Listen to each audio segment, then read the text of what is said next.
उत्तर प्रदेश और खासकर बिहार में छठ का विशेष महत्व है। छठ सिर्फ एक पर्व नहीं है बल्कि महापर्व है जो पूरे 4 दिन तक चलता है। नहाए खाए से इसकी शुरुआत होती है जो डूबते और उगते हुए सूर्य को अर्घ्य देकर समाप्त होती है। ये पर्व साल में 2 बार मनाया जाता है, पहली बार चैत्र में और दूसरी बार कार्तिक में। चैत्र शुक्ल पक्ष षष्ठी पर मनाए जाने वाले छठ पर्व को चैती छठ और कार्तिक शुक्ल पक्ष षष्ठी पर मनाए जाने वाले पर्व को कार्तिकी छठ कहा जाता है। पारिवारिक सुख समृद्धि और मनोवांछित फल प्राप्ति के लिए ये पर्व मनाया जाता है। इसका एक अलग ऐतिहासिक महत्व भी है जिसकी जानकारी आपको इस वीडियो में दी जाएगी। प्रिय दर्शकों, और अधिक विलंब न करते हुए हम अपनी इस प्रस्तुति को शुरू करते हैं।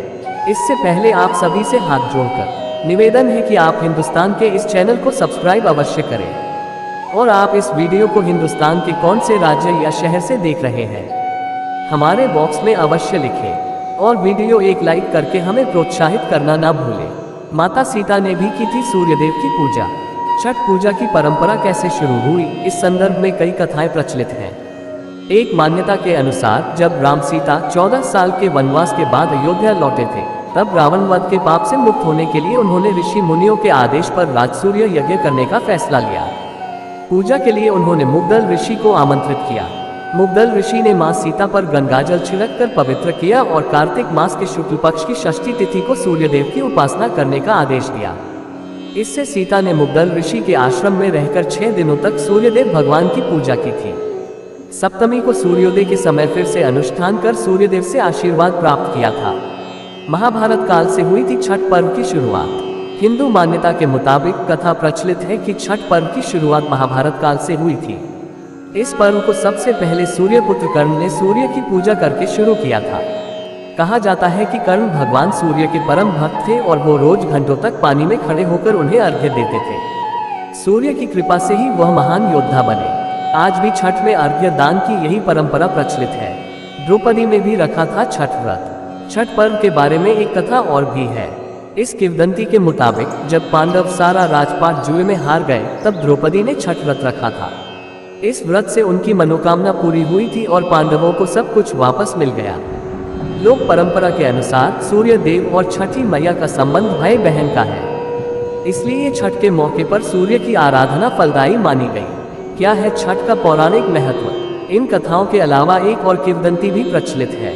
पुराणों के अनुसार प्रियव्रत नामक एक राजा की कोई संतान नहीं थी। इसके लिए उसने हर जतन कर डाले, लेकिन कोई फायदा नहीं हुआ। तब उस राजा को संतान प्राप्ति के लिए महर्षि कश्यप ने उसे पुत्रयष्टि यज्ञ करने का परामर्श दिया। यज्ञ के बाद महारानी ने एक पुत्र को जन्म दिया, लेकिन वह मरा पैदा हुआ। राजा के मृत बच्चे की सूचना से पूरे नगर में शोक छा गया। कहा जाता है कि जब राजा मृत बच्चे को दफनाने की तैयारी कर रहे थे, तभी आसमान से एक ज्योतिर्मय विमान धरती पर उतरा। इसमें बैठी देवी ने कहा, मैं षष्ठी देवी और विश्व के समस्त बालकों की रक्षिका हूँ। इतना कहकर देवी ने शिशु के मृत शरीर को स्पर्श किया, जिससे वह जीवित हो उठा। इसके बाद से ही राजा ने अपने राज्य में यह त्योहार मनाने की घोषणा कर दी। आइए जानते हैं छठ में क्यों लगाया जाता है नाक तक सिंदूर। हिंदू धर्म ग्रंथों के अनुसार सिंदूर सुहाग की निशानी होती है। छठ के दिन महिलाएं नाक तक सिंदूर पति की लंबी उम्र के लिए लगाती हैं। ऐसा कहा जाता है कि यह सिंदूर जितना लंबा होगा उतनी ही पति की लंबी उम्र होगी। मान्यता है कि लंबा सिंदूर पति के लिए शुभ होता है। लंबा सिंदूर परिवार में सुख संपन्नता का प्रतीक माना जाता है। इस दिन लंबा सिंदूर लगाने से घर परिवार में खुशहाली आती है। इस दिन सूर्यदेव की पूजा के साथ महिलाएं अपने पति और संतान के सुख, शांति और लंबी आयु की कामना करते हुए अर्घ्य देकर अपने व्रत को पूर्ण करती हैं।